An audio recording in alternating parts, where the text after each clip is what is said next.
Bonjour, je m'appelle Éric Beville, chef de division voirie aux travaux pour l'arrondissement de Ville-Marie.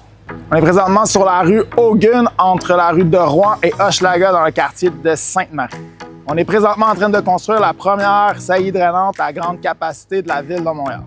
L'objectif de construire une saillie drainante à grande capacité, c'est de construire une infrastructure qui va faire de la rétention d'eau à grand volume. Pourquoi ici? Parce que le secteur est d'une topographie qu'on dit en cuvette. Et ce que ça fait, en fait, c'est que l'eau s'écoule ici et s'accumule en grande quantité et ça a occasionné des débordements d'eau et des refoulements dans le secteur.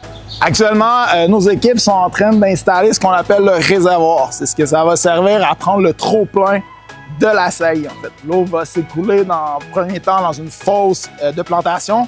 Quand celle-ci va être à pleine saturation, elle va s'écouler dans un réservoir que l'on voit ici en ce moment.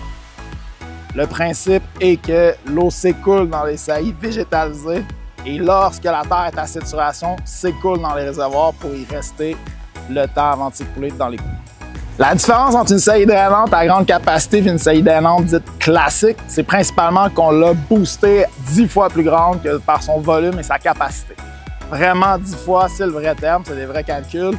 Une saillie drainante classique, on parle de 3 mètres cubes jusqu'à 10 mètres cubes, tout dépendant. Le 10 mètres, c'est déjà gros.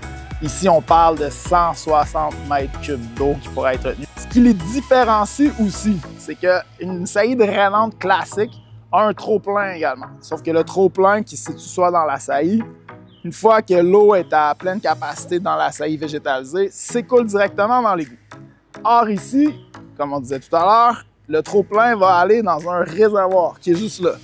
Ce réservoir-là ne s'écoule pas direct dans l'égout parce que c'est l'objectif. L'objectif, c'est de retenir l'eau, pas qu'elle s'écoule dans l'égout tout de suite. Ici, on peut faire une rétention jusqu'à peu près 2 heures. En fait, c'est un peu comme les ponts pour rentrer à Montréal le matin. Les ponts sont capables de prendre le même nombre de véhicules. C'est juste que quand tout le monde arrive, il y a un embouteillage, ça refoule. C'est une nouveauté que les équipes ont conçue à l'interne. Là, on passe présentement de la théorie à la pratique sur le terrain. Donc, on va poser des sondes, en fait, pour faire du monitoring. Donc, on va voir à quel point l'eau rentre dedans, à quel volume, et ça va ajuster les conceptions futures. L'objectif, c'est d'en reproduire d'autres ici même dans le secteur de Sainte-Marie. Une ne suffirait pas.